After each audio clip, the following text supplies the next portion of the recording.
Om Sahana Bhavatu Sahano Bhunaktu Saha Viryam Karavavahai Tejasvinavadhitamastu ma vidvishavahai.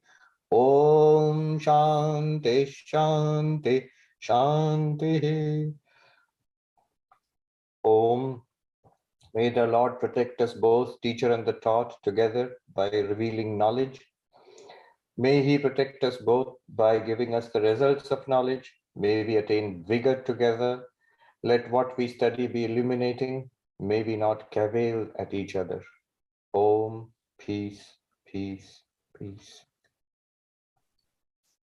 In the Katha Upanishad, we are studying these mantras which all speak of oneness.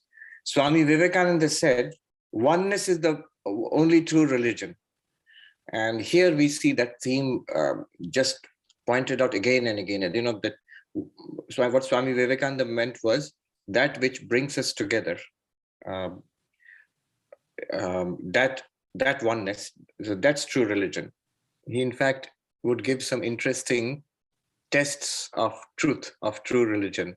One was that which makes for oneness, that is true religion. The other was that which makes us selfless, that is truth. So he's talking about truth. So that which makes for oneness, that is true. That which divides is not true. In the last few mantras, which we have seen from mantra number 5 onwards, in the Katha Upanishad, this oneness of the Atman has been stressed. What appears to be a diverse world at 3 levels. What are the 3 levels? Physical, subtle, and causal. At the physical level, it is this gross physical universe and full of diversity. You see human beings and animals and plants and earth and sky and the big and the small, so many millions and billions of entities, tremendously diverse. And at the subtle level is internal. Thoughts, feelings, emotions, ideas, all kinds of our internal world of experience. Again, enormously diverse and changing all the time. And at the causal level, which we normally do not think of it as a seed from which all of this has come. And that is also diverse because it seems blank. When does it seem blank? For example, in deep sleep, blank. But that blankness contains like a seed or everything that we have, we are experiencing now. So there is the potential for diversity in the causal level. We have the causal level, subtle level, and gross level, and that's how we experience life.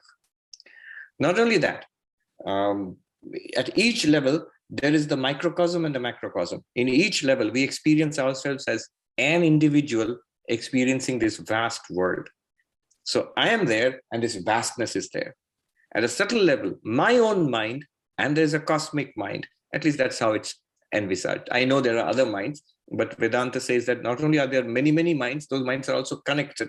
There is a cosmic mind underlying this. And there's a cosmic cause. Just as there's a causal level for each of us, there's a causal level for the entire universe.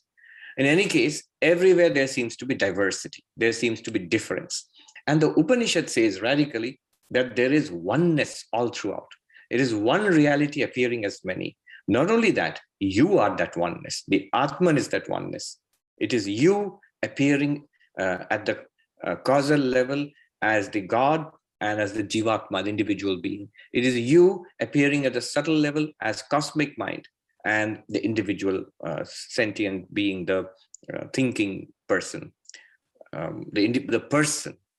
And then finally, at the physical level, it is you appearing as this vast universe.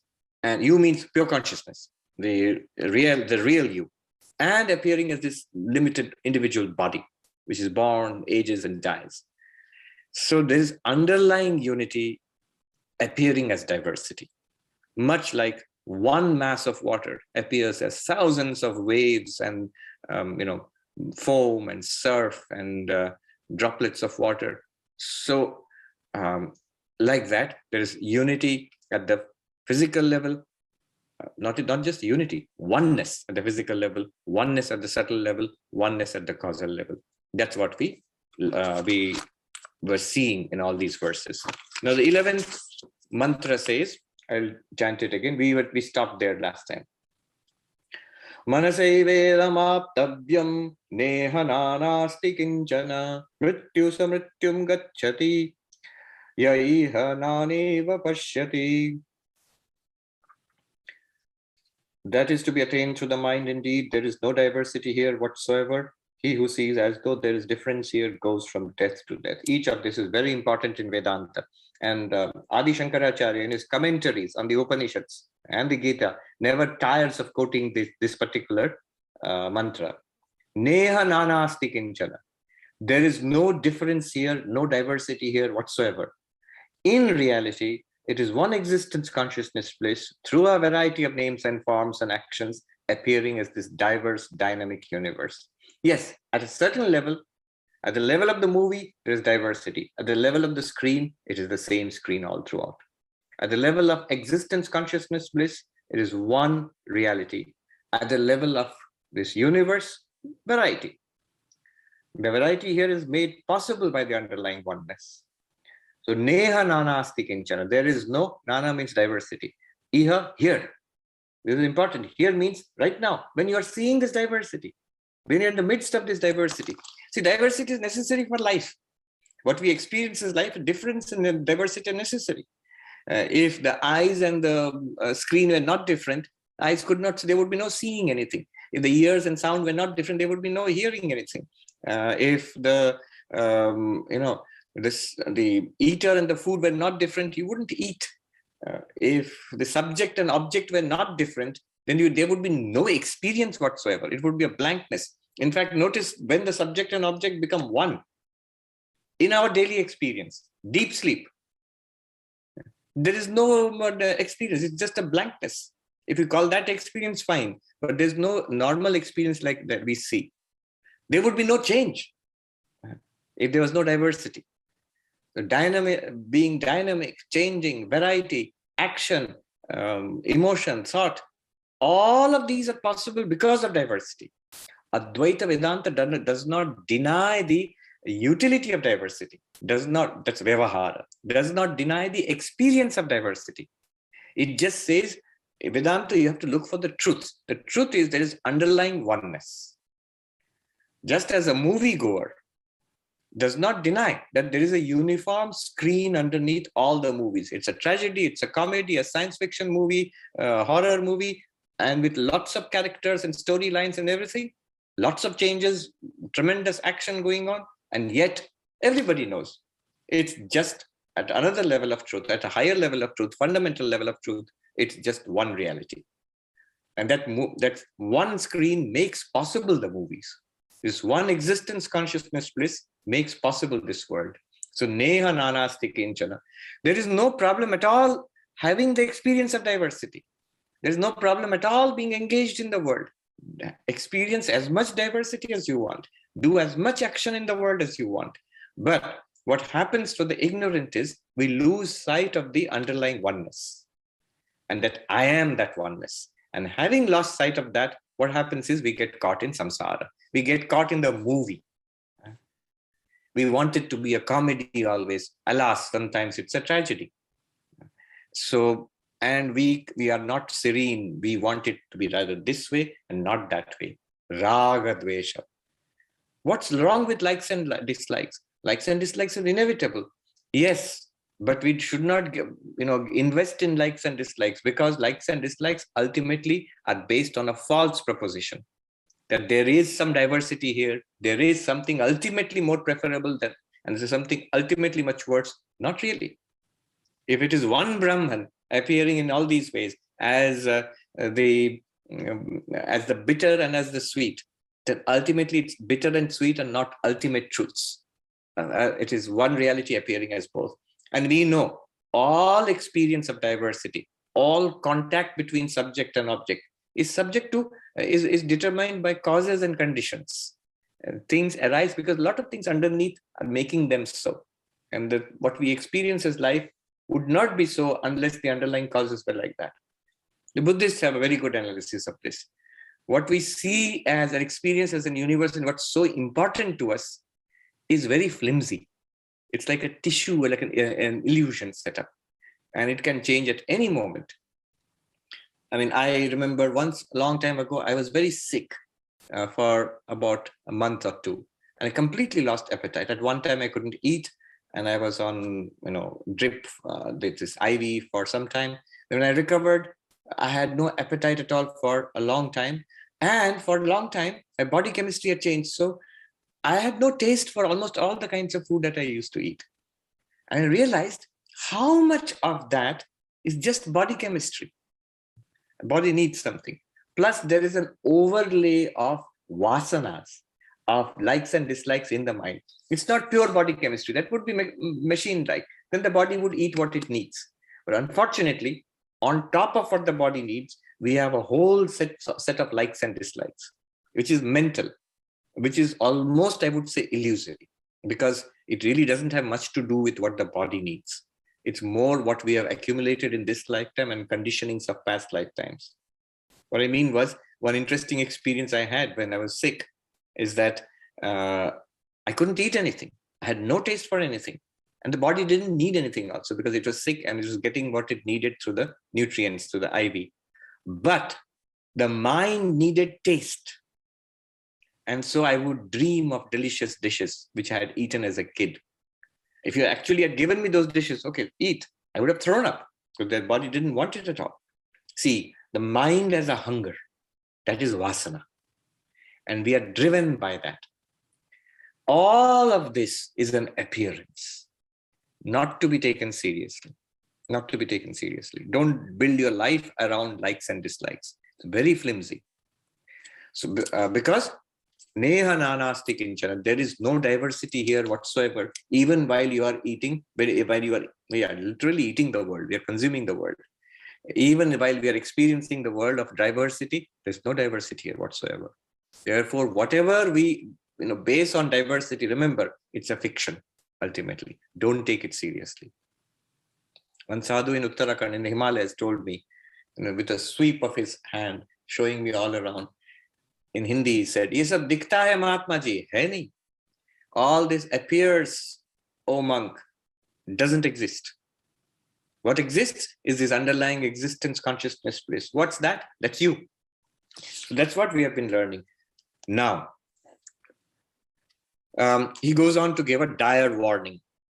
What's the point of it all? Mrityu sa mrityum gacchati, yaiha naneva pashyati.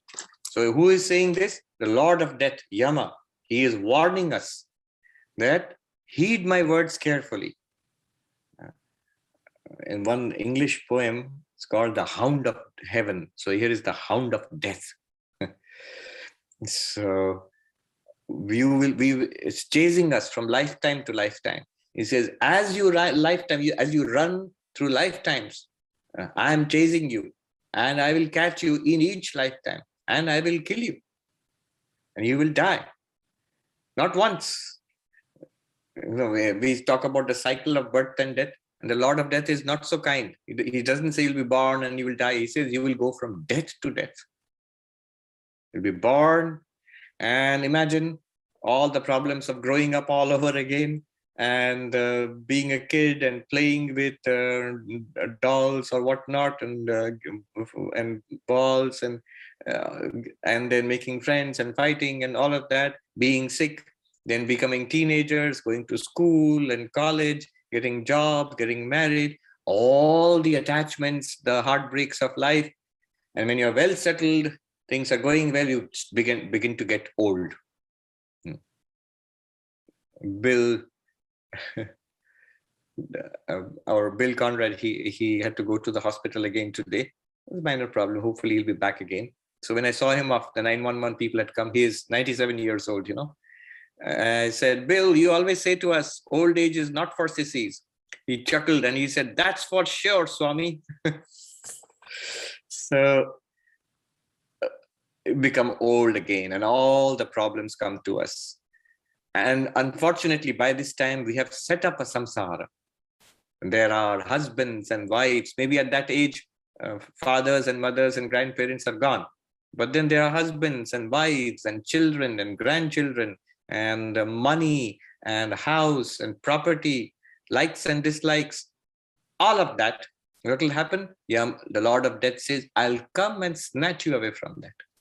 mercilessly, not once, many times. It is actually awful. How many times will you pass through this, the vale of tears? So he says, in that case, take Vedanta seriously, what I'm telling you. There is no diversity here. The one who sees this diversity, name, form, and takes that to be real. Everybody sees diversity. You take that to be the only reality. You don't see the underlying reality and don't know that you are this underlying reality. This, you'll have to pass through my school, and it's a hard school. You have to pass through my school again and again and again. Mrityu samrityum gacchati. Now, how do you realize this? And he makes a remarkable comment. Manase vedam aptavyam. This has to be realized by the mind alone. This is where we were last time. It has to be realized by the mind alone. Immediately, we have been in Vedanta for a long time and we raise our hands in objection. How is that possible? Because we keep saying in Vedanta, it is beyond the mind. The mind cannot reach it. The speech cannot express it. Avang manasa gocharam. Again and again, it's like a slogan in Vedanta. Vak means speech. Mana means mind. Gocharam means the reach. Avang manasa gocharam means beyond the reach of mind and speech. Kena Upanishad declares, another Upanishad, this is a sister Upanishad to the Katha Upanishad. Kena Upanishad declares, Yan manasana manote, that which is not, cannot be thought of by the mind. So the mind cannot realize it. And here you are saying not only it can be realized by the mind, it can be realized only by the mind. Manase vedam eva.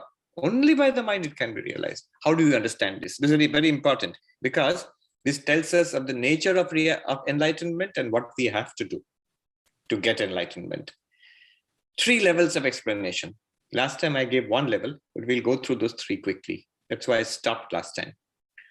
3 levels of explanation. First of all, what's the question? What does it mean when you say only by the mind this can be realized? We had sort of got the idea this is beyond the mind, No, only by the mind. First explanation, which is given by Shankara here, Adi Shankara, and Sri Ramakrishna also gives that explanation. Shankaracharya says, and Sri Ramakrishna says exactly the same thing. It is reachable by the purified mind, not reachable by the impure mind. So the mind which is purified, Karma Yoga purifies the mind, Dhyana Yoga, meditation, concentrates the mind, and then further, the mind is purified finally by the Guru and the Shastra. The Upanishad itself, taught by a skillful teacher, gives the final purification, the final, sharpening of the mind. It tells you what your reality is. So this is the purified mind. This mind can realize. What cannot realize? The mind which is full of desire, the mind which is continuously going outwards, the mind which is not interested, does not see enlightenment, God realization as anything that is worthwhile. The mind basically sees nothing, no problem really, or sees a problem in samsara, but sees no other way out of it, and there is a desire for samsara. That mind will not be able to realize, will not realize the Atman. All right. That's preliminary. Let's go deeper. How again can the mind realize the Atman? The same question we ask. Give us a deeper answer. Well, we say the second level answer is all knowledge is in the mind. Think about it. Whatever we know and experience ultimately has to come to the mind. I see this book with my eyes. True, but all the information comes to the mind and raises a vritti, a movement in the mind, and I have what is called in Sanskrit book akara vritti, a vritti in the mental modification in the form of the book. And then I see a book. The book might be there, eyes might be there, but if the mind is not there, no knowledge will come. If you are asleep, if somebody is in coma, somebody is meditating, you can't see anything. Similarly, with sound, all sound, noise, music, speech, it's only when the mind is paying attention that we have experience of that. Whether you taste good food or bitter food, smell a beautiful fragrance or a foul smell, all our sensory experiences, all this knowledge we get from pratyaksha, that means direct sensory experience with our 5 senses, entirely depends on the mind. Without mind, none of them will work. In fact, if one of them doesn't work, the mind is there, you still keep getting other kinds of experience. If the eyes are blind, all right, then I can't see. But the mind is functioning. I can use the other sense organs. I can still hear, I can smell, I can taste, I can touch. I can use braille to read books where I'm touching with my fingers. But if the mind is not functioning, nothing else will work. So no knowledge is possible without the mind. In fact, the other kinds of knowledge are entirely mind dependent. This is sensory knowledge. The other kinds of knowledge, like inferential knowledge, so that's only with using the mind, and that knowledge also comes in the mind. Scriptural knowledge also comes in the mind. Devotional feelings of devotion to God, aesthetic experience, appreciation of art, enjoyment of art, all is in the mind. So knowledge, experience, all is in the mind. Without mind, no experience. Without mind, no knowledge. Now, and the mind, of course, is lit up by consciousness. Now, one kind of knowledge is perceptual knowledge, the knowledge of seeing something. How do you do that? You require a form or a color. You require the eyes to be in contact, and then you require proper lighting and everything. And then you require the mind to be attentive to it, and then you see. So mind plus the eyes gives you the experience of seeing. Mind plus the ears gives you the experience of knowledge of sound, and so on. Mind plus textbooks of physics and the physics professor and all of that gives the knowledge of, in the mind, of physics. What will give me the knowledge of the Atman? Not the eyes, because Atman cannot be seen. Not the ears, because Atman cannot be heard. Not physics or chemistry or Sanskrit. None of them are talking about the Atman. It is Vedanta which talks about the Atman. So mind plus Vedantic teachings, more specifically the Vedanta, the Mahavakya, which tells you, you are that. So mind plus Mahavakya gives you knowledge about the Atman. Where will the knowledge come? In the mind only. So when you say, how does this answer help us? It helps us in this way. The mind is not the instrument by which you get knowledge of Atman. The mind cannot give you knowledge of Atman directly. It is the Vedanta is the instrument. Just as eyes are the instrument which gives knowledge in the mind about forms. Ears are the instrument which gives knowledge in the mind about sound. Vedantic statements, Vedantic teaching is the instrument which gives the knowledge of the Atman in the mind. So all knowledge arises in the mind. Where else will knowledge arise? Will it arise in empty space? Will it arise in my nose or my liver? It will arise in the mind. Mind is designed as the instrument of knowledge. So all knowledge will arise in the mind. Only the instrument of knowledge, the mind doesn't reason it out and get to Atma. It requires the Vedantic pointing out that thou art. Of course, you must understand what it means. And for that, all these Vedanta texts are there. So all the Vedanta teaching culminates by generating knowledge in the mind, that I am Brahman. Second level answer. What is the answer? All knowledge is in the mind. And knowledge is generated in the mind by various instruments. And Vedanta is the instrument, specifically Vedanta Mahavakya, Tattvamasi, Aham Brahmasmi. That generates the knowledge of Atman in the mind. Mind by itself, of course, cannot directly objectify the Atman. Still, it doesn't answer the question. Yes, it generates knowledge in the mind. Are you saying that just like I learned physics or chemistry by going and reading a physics textbook and understand about physics, so is that how I understand about that I am Brahman? Is that how it works? Is that enlightenment? Doesn't seem like it. No, that's not what is meant. After all, then what do all those sentences, all those teachings which say it's beyond the mind, it cannot be grasped by the mind, it's not reading a book or listening to a lecture, then what do they mean? So the third level of explanation, I'll rush through it. Detailed explanation, Vedanta Sara. Just remember these two words, technical words. Vritti Vyapti, Phala Vyapti. English is more complicated. Vritti Vyapti means pervasion by the mental modification. Phala Vyapti means pervasion by the illumination by reflected consciousness. It sounds even more complicated. But very quickly, I'll run through the what is the deepest level explanation of this. Don't forget the question. Vedanta seems to be saying two contradictory things at the same time. It cannot be realized by the mind. And here it says it's only by the mind that you can get enlightenment, knowledge of the your real nature? How do you explain them? And what insight does it give us into what is enlightenment? So here is the deeper answer or deepest answer.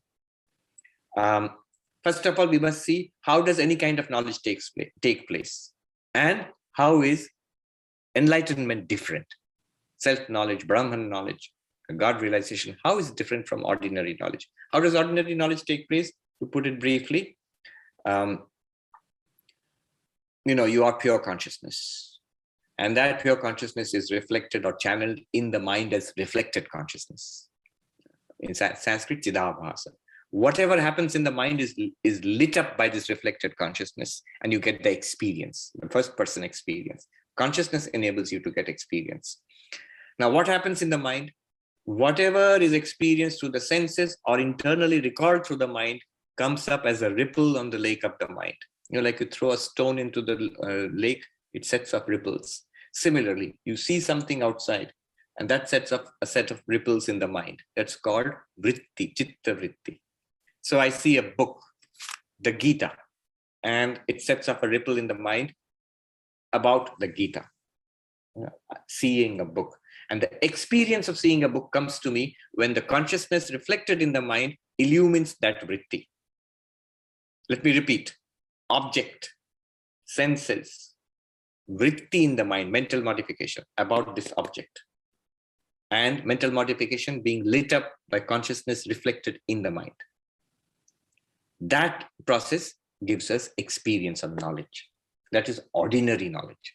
All ordinary knowledge. Think about it. Whatever we experience in the world, good, bad, and ugly, intellectual, gross, subtle, auditory, perceptual, visual, whatever kind of experience we have all throughout life, basically these two processes are going on. There's something that happens in the world or in my mind. All of it culminates in setting up a movement in the mind, a change in the mind. And that change in the mind, that movement in the mind is lit up by consciousness. I become aware of it. And that happens very fast. So that movement in the mind set up by any kind of happening is called vritti vyapti, pervasion by mental modification. Vritti vyapti, pervasion by mental modification. And things keep happening in the world, and the mental modifications keep changing with those things. You see a book, one kind of mental modification. Take a sip of a cup of coffee, another kind of mental modification. Be happy and smile, another kind of mental modification. Get mad at somebody else, another kind of mental modification. Internally, you remember something, another mental modification. Try to remember and you can't remember, tip of the tongue phenomenon, another kind of mental modification. These keep changing continuously like a stream. In all of them, consciousness is reflected, or consciousness is shining. And that consciousness keeps on illuminating all these changing, these flashing mental modifications. And you get a series of experiences. So you need two things for any kind of knowledge. Mental modification, illumination by consciousness. Pervasion by the vritti, pervasion by reflected consciousness. These are known as vritti vyapti, phala vyapti. Vritti vyapti, pervasion by vritti. Phala vyapti, pervasion by reflected consciousness. Together, experience, knowledge. Now, what happens in self-knowledge, illumination, enlightenment, is that what you get knowledge of, that cannot be illumined by the mind. The mind can learn about it through Vedanta classes. When you learn about it through Vedanta classes, what happens is a vritti vyapti takes place. The mind is beginning to understand, take its attention away from the body. I'm not the body, because of various reasons. We know, trishyatvat, jadatvat, anityatvat, so many reasons are there. For these reasons, I am not the body, and I feel it, I see it clearly. Similarly, I am not the mind, I see it, I understand it clearly. This is mental modification about the Atma, what I am not, and turning away towards the Atma, about the true self. So the mind cannot directly illumine the true self. What happens then is, once the vritti vyapti is perfect, you get a clarity about who am I. Your real nature, pure consciousness, is always blazing forth, radiant, unlimited radiance. That in a moment it becomes clear. It's a breakthrough. And the only way I can call it, it's a breakthrough. The Buddhists have a term for it. They, like, you have a bunch of sticks tied together, you pull a knot, the whole thing falls apart. So that's also true. You can look at it that way. Suddenly, like a whole structure collapsing, you see through it. For the first time, the roof has been blown away and there is sunlight streaming through it for the first time. You see through it and it is irreversible. You cannot go back anymore. And you may not always be thinking about it after that, but it's always available for you. This breakthrough, this realization, available for you, effortlessly all the time. And you realize also at that moment, every problem of your life has been solved forever. Now, this breakthrough, it does not happen because, technically in the language we use, because of phala-vyapti. The consciousness reflected in the vritti cannot reveal the Atman. The Atman reveals itself. It is always revealing itself, but just the necessary vritti vyapti was not there. So let me repeat again. Normal knowledge, any kind of knowledge, epistemology of Vedanta says you need a vritti vyapti and a phala vyapti. Pervasion by vritti, pervasion by reflected consciousness. For enlightenment, you need a vritti vyapti. You must pursue enlightenment. You must read these texts, think about it, try to understand, try to get it, try to get the breakthrough, all of that you must try. And the mind is being now tuned towards that. But once the vritti vyapti is there, the reflected consciousness in the mind cannot illumine the Atman. It's like the moon trying to illumine the sun. It can't. The cannot is not necessary. The sun is shining forth with 1,000,000 times more light than the moon, and the moonlight is also the sunlight. After all, moonlight is borrowed from sun. So the sun shines forth, sun reveals itself, Atman reveals itself, and which is it's always doing. Just the fact that I was not this ever radiant Atman, that I was not it, that false notion is removed forever. Ignorance is removed forever. I know I am the Atman. So this is illumination. This is how the mind plays a role. Without the mind, now we can answer the question directly. By the mind alone, it is to be realized. By the mind, it cannot be realized. How do you explain? By the mind alone, it can be realized because vritti vyapti is necessary. By the mind alone, it cannot be realized because phala vyapti is not necessary. It can't do anything for Atman. This is the deepest level explanation. But more details, you go to Vedanta Sar. Towards the end, this question is raised and a detailed explanation is given.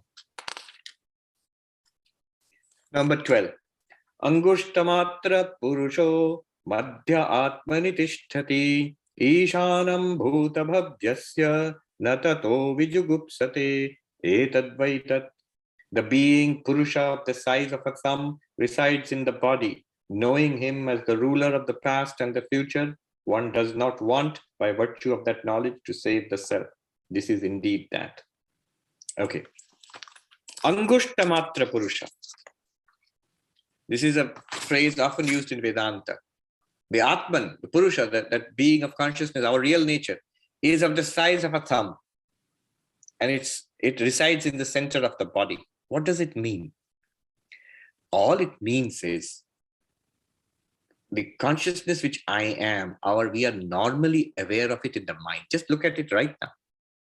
They say, where is a table? You say, right in front of me, Swami. All right. Where is your hand? Here, Swami. Here's my hand. Where is your nose? Here, Swami. Where are your thoughts? Well, I can't show it to you, Swami, but I assure you there are thoughts going on in my mind. Where is your awareness? Well, that awareness is aware of the thoughts and the nose and the hand and the table, and you, awareness is aware of everything, but awareness, exactly where is it? It's in the mind. It's not in the nose. It's not in the hand or the table or in the world outside.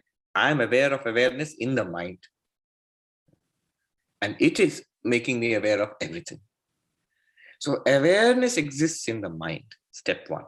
That's how we see it. Awareness actually is beyond the mind also.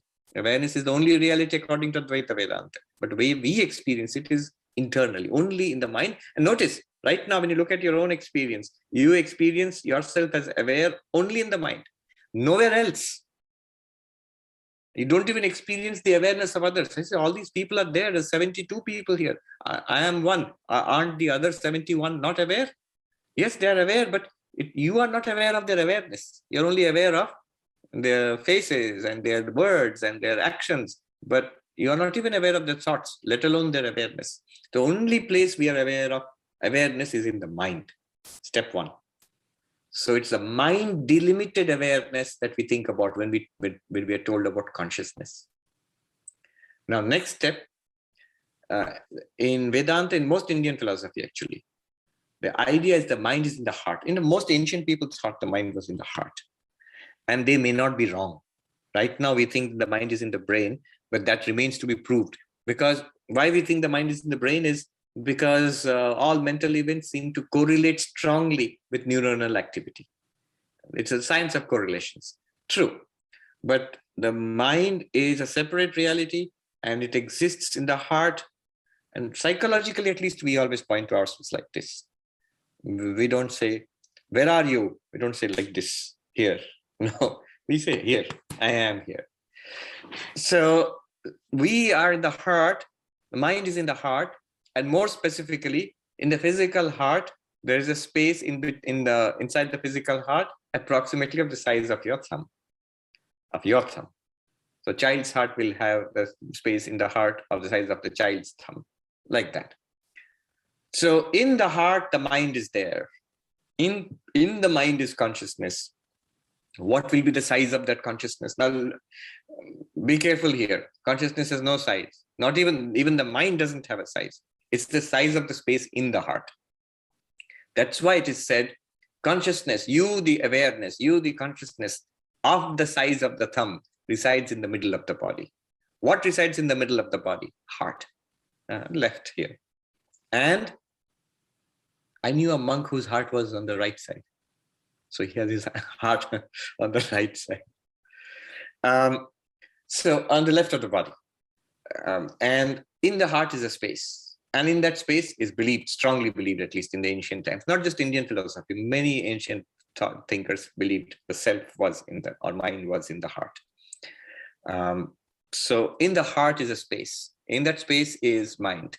In mind, we feel consciousness. So that mind must be of the size of the space in the heart, which is the size of the thumb. Therefore, I, the consciousness, must be the size of that thumb. Now, that's just a way of locating myself to center myself. Mind doesn't have size, let alone consciousness. And there's not the size of a thumb or not the size of anything at all. And consciousness is also not the size of the thumb or size of anything at all. But this is a way of locating it. It is also a direct mystical experience. I remember this wonderful monk I had seen, and he chanted this mantra to me. And this was in the Himalayas in Gangotri. I still remember the conviction in that old man's face. It says, Angushtamatra Purusha. The consciousness of the size of the thumb, the shining being of the size of the thumb in the heart, space of the heart. Then he said to me, hey, Swamiji, hey, aap to buddhijeevi hai na, vishwas nahi hogi aapko. There is such an experience, oh monk, it is real. But you are all intellectuals. You won't believe me. You're all skeptics. He says it can be experienced, and he said he had experienced it. Yes, and there's a comment, Sundarananda, he told me that. But many people have experienced it. So it's a kind of meditative experience, mystical experience. But remember, it can be vividly experienced here. Sri Ramakrishna says the first direct spiritual experience is in the heart. He says the heart is the place to investigate, to focus, concentrate. And then Sri Ramakrishna gives a description of that first experience. He says, when that breakthrough happens, the seeker becomes amazed, stunned, and says, in Bengali, he says, Eki, what is this? What is this? What is that I have stumbled upon? Is this my real nature? So what is this? What is this? Oh yes, Patrick has pointed out something very important. This verse was being explained in our main monastery many decades ago, when Latu Maharaj, Swami Adbhutanandaji, direct disciple of Sri Ramakrishna and a knower of Brahman, he was uneducated and illiterate. And he became an enlightened person. Somebody said there are two miracles of Sri Ramakrishna. One is Latu Maharaj, the uneducated person who became an enlightened knower of Brahman. And Girish Ghosh is another miracle of Sri Ramakrishna. Now, this Latu Maharaj was sitting, and a Pandit, a scholar, was explaining this verse. And other monks were sitting all around and listening and studying the Katha Upanishad. And the Pandit chanted, Angushtamatra Purusha Madhyatmani Tishtati. In the center of your body, in the heart, in the space of the heart, and that is the Purusha, the being of consciousness of the size of a thumb. And Latu Maharaj, in delight, he said, that's it, it's there. And then excitedly he told Sudhir Maharaj, Shuddhanandaji, who was a disciple of Swami Vivekananda, who's sitting there, the Pandit was right, And this old monk, Latu Maharaj, was so delighted, he kept saying that. The class was over. In his delight, he went around saying that the Pandit was right. Such a thing is there. Late in the night, he caught hold of Shuddhanandaji and said, the Pandit was right, Sudhir. It is there. The Angushtamatra Purusha, the being of light who is seen in the space of the heart. And this is in mystical literature, in Vedanta, in yoga, in bhakti, across the world religions, the mystical heart and the first place of experiencing God, and that has been mentioned in many ways, in all kinds of mystical literature. So yes, it's not as strange as it looks, the thumb-sized God. So I am this consciousness. So what? Ishanam Bhuta Bhavyasya is the Lord of all time, of the past and the future, past, present, and future. Who is the Lord of all time? God, the God of religion, the creator of the universe, the master of space and time. And he says, that consciousness which you find there, yes, what about it? That is none other than the consciousness which appears as God. Same consciousness, unity. Same consciousness appears as you, the little being, this person, and shines as the thumb-sized consciousness in your heart. The same consciousness, in association with Maya, the power, divine power, is the master of the universe, the master of time, past and present. What happens when you realize that? I am that one consciousness. Natato vijugupsate. You relax. For the first time, you let go of a huge breath of relaxation. A lifetime's burden, many lifetimes' burden is taken off your shoulders, and you find peace for the first time. You've been chased by the hound of death, lifetime to lifetime, and that hound, the hunt is called off. You are free. You're free to go. So you relax. Natato vijugupsate. No longer seeks to protect himself. There is no anxiety. There is no insecurity anymore. Janaka's guru said, the moment Janaka became enlightened, the guru didn't say, you've realized Brahman, you're enlightened, you're Jivan Mukta, or whatever. He said, you have achieved fearlessness, O king. Abhayam vai praptosi Janaka. You have attained to fearlessness. You relax, you let off a big sigh of relaxation. It's done. And the Upanishads and all, they sing your glory. You are the one, Kritakritya, who has done what has to be done in life. Gyatavya Gyatataya. You have learned what has to be, you have known what has to be known in life. Praptavya Praptataya. You have attained, you have got what has to be got in life. It's done for the first time. Somebody said, that sounds kind of boring. What do you do after that? Well, after that, you actually start living. You call this life? Being chased by the hound of death, lifetime after lifetime, being smashed into the sharp edges of life. How much suffering, how many miserable lifetimes you got. This is what all this was meant to be. The culmination of life, lifetime after lifetime, the culmination of the game of life. After a big rainstorm, there is rainbow. So one Bengali song says, the game of life, the festival of life comes to an end. There is a festival of rainbows in the sky. So the storms are over. The festival of rainbows in the sky. The Buddhist Zen monk puts it in his own way. No question of self or Atman there. He puts it in this way. It's a Japanese haiku. It says, the rains are over.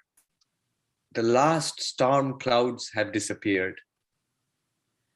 At last we sit together, the old mountain and I, till only the mountain remains. So this ghost of ego, the limited self, we sit together, the mountain and I, the absolute reality and I, until that ghost disappears, only the mountain remains. That is freedom. Then I'm gone. No, you are not gone. You are the absolute now.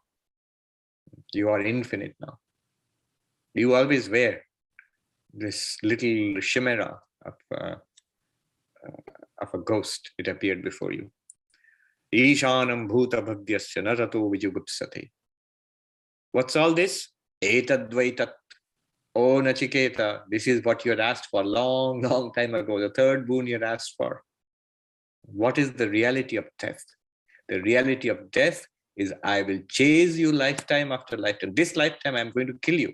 And the next lifetime too. Lifetime after lifetime I will chase you, make you suffer, break you again and again and again, until you come to this. And you realize, and you're set free forever. You become the infinite. You are the infinite. This is the answer to the question you had asked, the mystery of death. Okay. Let me just see the comments here. Ramya asks, you were mentioning 3 tests Swamiji had: oneness, unselfishness, and strength. Tests of truth. That which makes for oneness is truth. That which makes, which divides is false. These are not absolute, but these are good ways to judge what is true and what is true spirituality also. And selflessness. That which makes us selfish is likely to be false. That which makes us selfless is likely to be true. That is spiritual. That which gives us strength is likely to be true. That which makes us weak, Swamiji says, reject it as poison. Strength is a test of truth, is a test of true spirituality. Alpana says, waves in the ocean. Ah, that's a good question. Brahman, as a snake in the Upanishads, they don't use snake and likely pottery and clay, gold ornaments and gold. In the original texts, they talk about ocean and wave, or clay and pot, gold and ornament. But notice one thing. You have to be careful about using the examples in Advaita Vedanta. Always careful. What is meant when it says pottery and clay, or waves and ocean? All that is meant is, in the pots, which appear so different from each other and different from the original mass of clay, there is nothing but the same clay. If you touch the pot, you're touching clay. If you wait, you're weighing the clay. Not literally, there'll be water and other stuff. But anyway, the idea is, it is Brahman and Brahman alone, though it appears to be so diverse as this world. It is that eternal spiritual reality, though it appears to be a samsara. The Buddhist says, Tibetan Buddhist, samsara and nirvana, they appear in the limitless space of awareness. So from samsara, we struggle, and we have been scared enough by the Lord of Death, because he's going to chase us from lifetime to lifetime and hunt us down and kill us. And that's not an exaggeration. That's the only truth we can be certain of. Even you can doubt Vedanta, religion, God, whatever you can doubt of, but you can't doubt what Yama says. Nobody doubts that. We'll be chased and hunted and killed not once, lifetime after lifetime. From there, we struggle to freedom, nirvana. And then from that freedom, we look, oh, it was always all right. Both samsara and nirvana are appearances in one underlying reality, which was always all right, which we are. Oh, if it's always all right, then I don't have to go to moksha or nirvana. I can stay in samsara. Well, then if you don't go there, you won't realize this. And you will still feel that you are a person being hunted down by this terrible Lord of Death. Then Jennifer says, when we know something through the mind, there's always subject-object relationship. Correct.